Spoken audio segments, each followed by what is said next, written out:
West Forsyth 2025 summer training update with Coach G. Hey, so back together here again.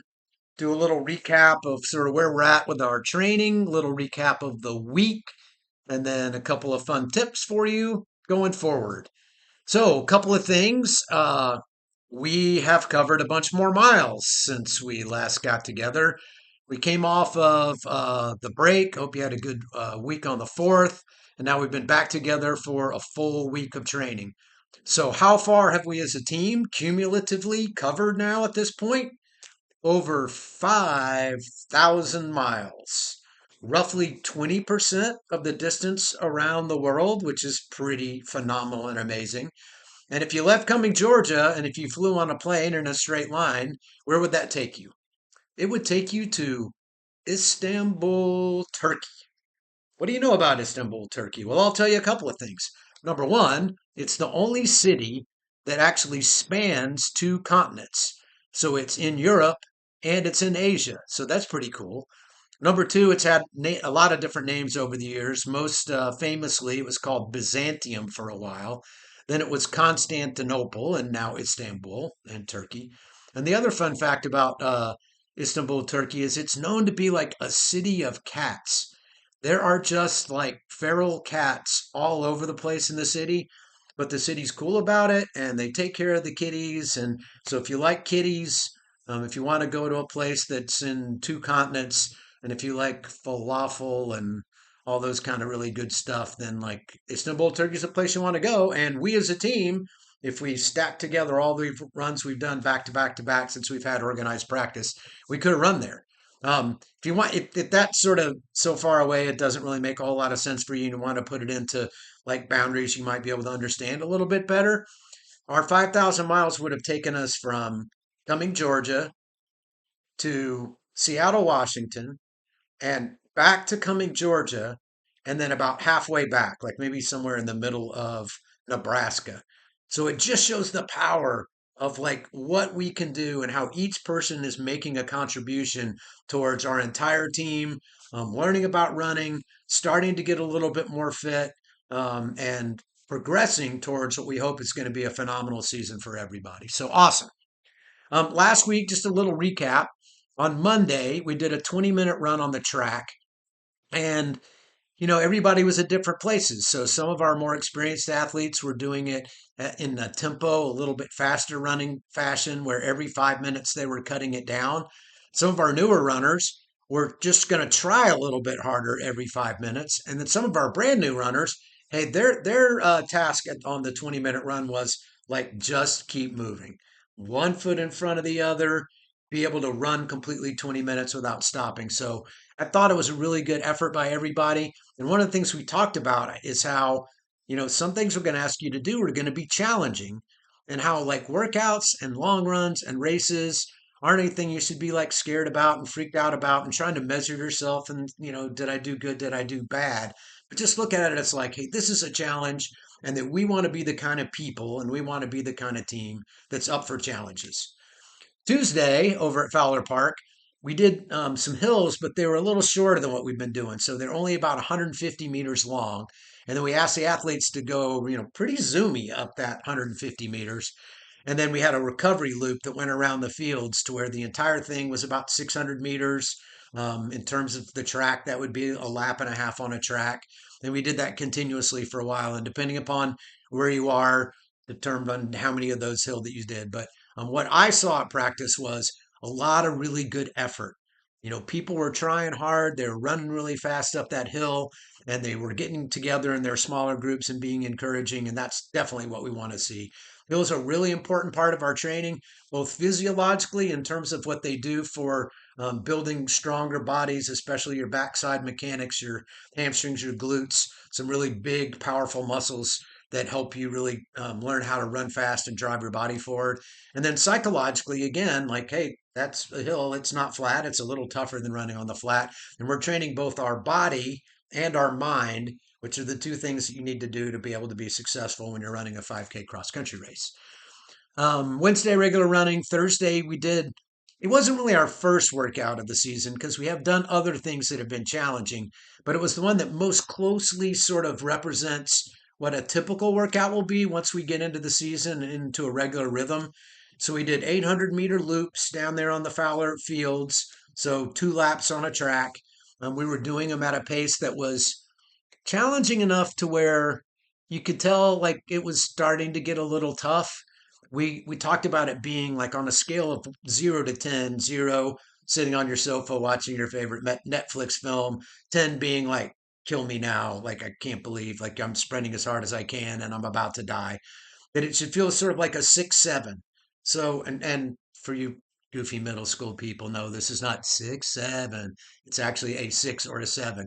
So some of this is perceived effort because it's not always pace. Like if it's a really, really hot day, or if it's a really beautiful, perfect day, or if you're running on flat, you're running on hills, like your perceived effort is what we're getting for something that's challenging, but not overly challenging. So sort of a 6 or a 7.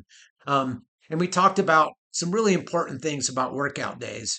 So, number one, it's important that you be on time and prepared. And part of prepared is you need to go look at the remind, see what the workout is, see who your workout group is, what paces you're supposed to run, what the rest is supposed to look like in between the reps, and that sort of stuff. The other part of being prepared for workouts and long runs and races, especially, is you should not come to practice on a completely empty stomach.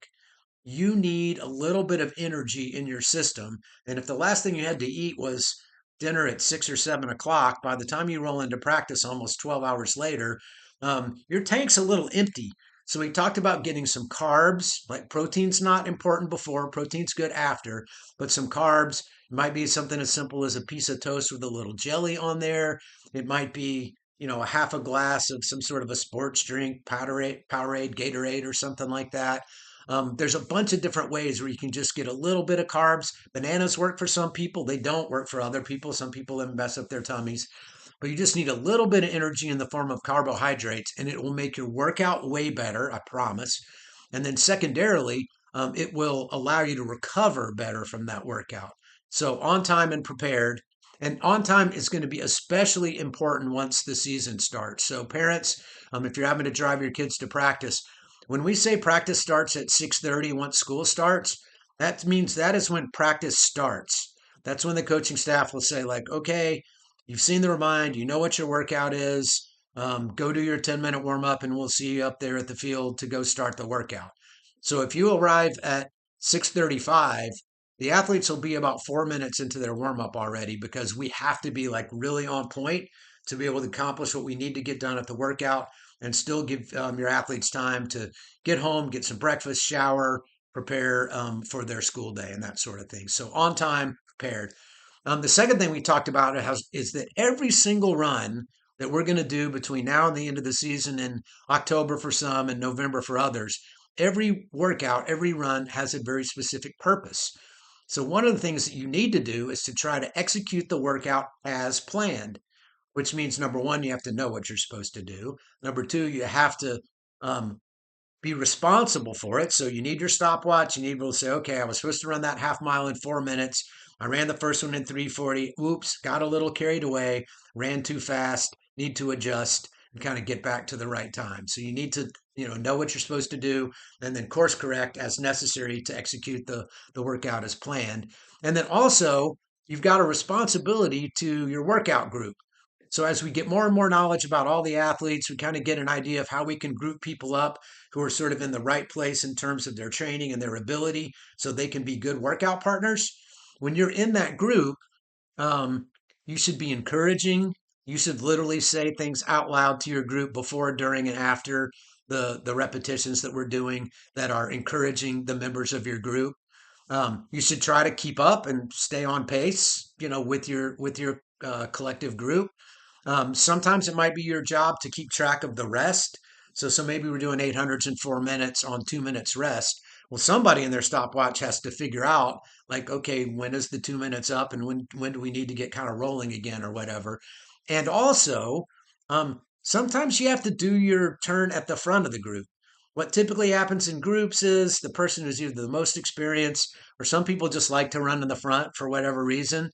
kind of lead the way. And that's awesome when you do that because then the other people in the group just make you responsible for the pace. All they've got to do is follow. And in some cases, there is a little bit of an aerodynamic advantage because the person in front of you is pushing the wind out of the way.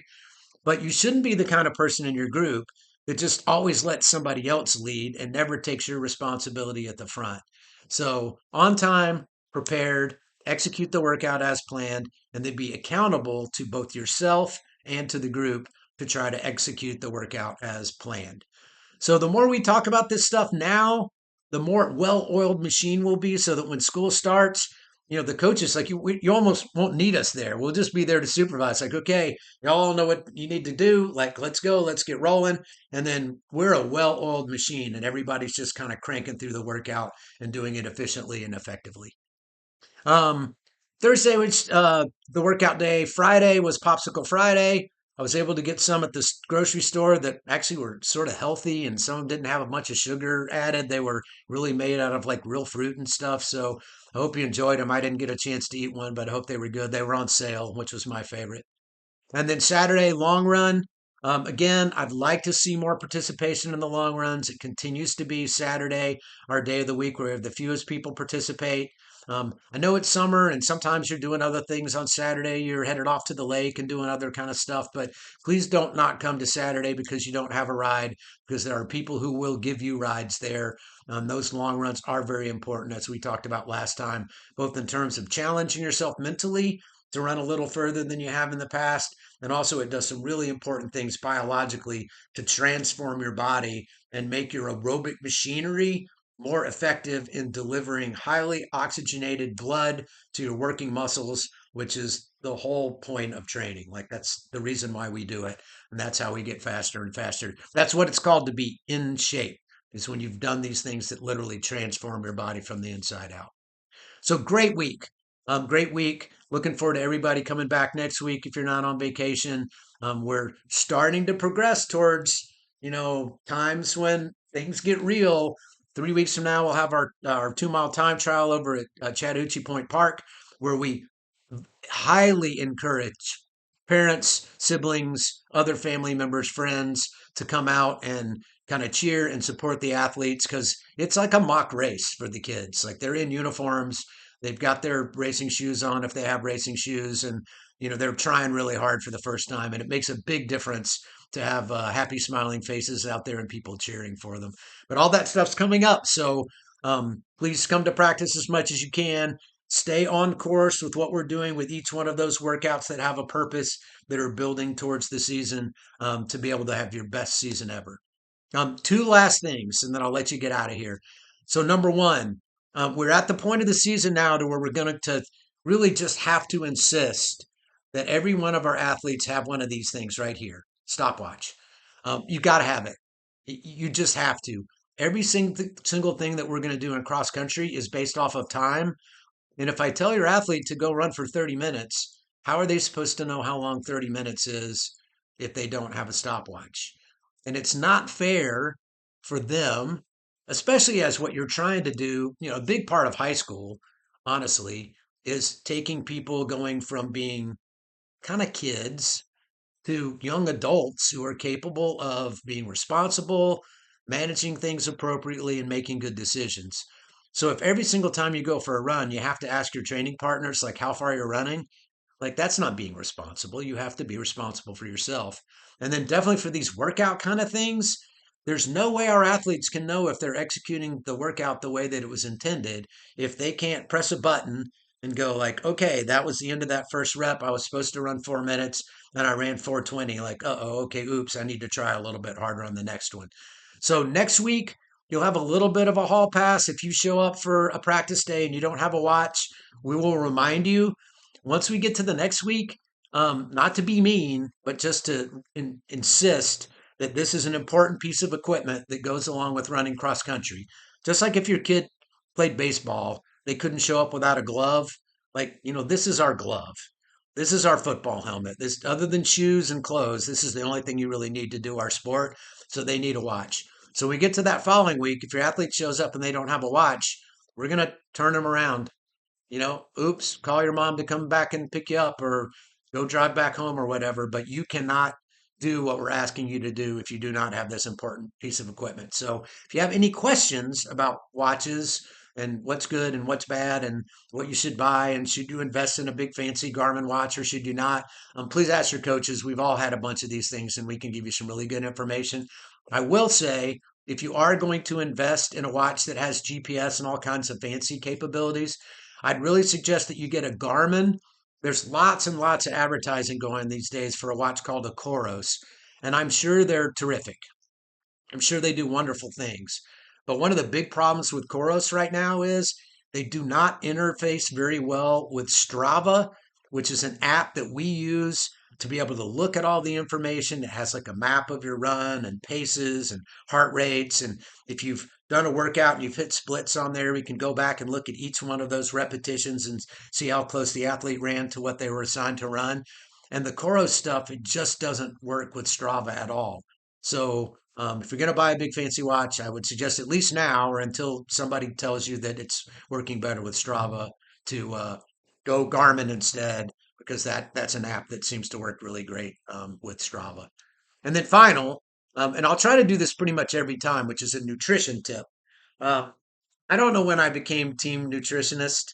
I personally have lived my life not eating particularly healthy, lots of fast food and sort of whatever I want. My favorite food is ice cream. My second favorite foods maybe Coca-Cola. So, but I do understand that the nutrition piece is really, really important, and especially for you athletes, because you are at a point in your life at like maybe the most important point in your life where your body is still growing and you're making choices that's going to determine not only how well your body functions now and over the next 4 years while you're in high school, but also like ramifications long term, especially for you ladies.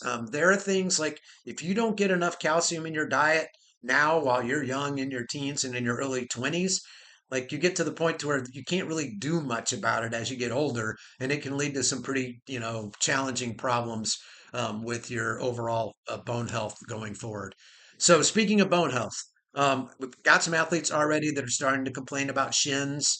Most common complaint about new runners is shins. Part of that is because your body is still growing. Your bones are not fully set and calcified. If I were going to look at them under a microscope or whatever, you would still see that there is holes and room. It's not like cottage cheese. I mean, it's not like Swiss cheese, but they are not fully hard and calcified yet because if they were, you couldn't grow. And so you definitely need a dietary source of calcium in your life every single day. This isn't I had a piece of cheese one day or I drank a glass of milk every 3 days or had some yogurt every 4 days. Like you need calcium in your diet. And if for whatever reason you don't eat enough of the foods that naturally have calcium in there, I would highly recommend a calcium supplement to make sure that you're getting the calcium that your bones need to be really, really healthy. And the second thing is what helps that calcium get utilized by your bones and work through your bloodstream and all the stuff that has to happen that turns calcium into good, healthy bones. You need vitamin D, or is it vitamin D? I don't know. Anyway, you need vitamin D. Um, so again, you normally get that just from the sunshine. So if you spend a lot of time outside every single day and you're in the bright sunshine, you're probably getting enough vitamin D. But since most of us spend most of our time inside to our own detriment, um, we need vitamin D in our lives in a really, really big way, and especially to make this calcium stuff work. So you can either supplement, um, which, pretty inexpensive, go to the grocery store, pharmacy, you can buy a whole bottle of 500 vitamin D pills, and it's not a really it's not a big expense. Or there are some foods that you can eat that have vitamin D in there. So milk, generally, when you buy it at the grocery store, unless you're buying it like from some sort of funky dairy that has milk straight out of the cow or whatever, is going to be supplemented with vitamin D in there.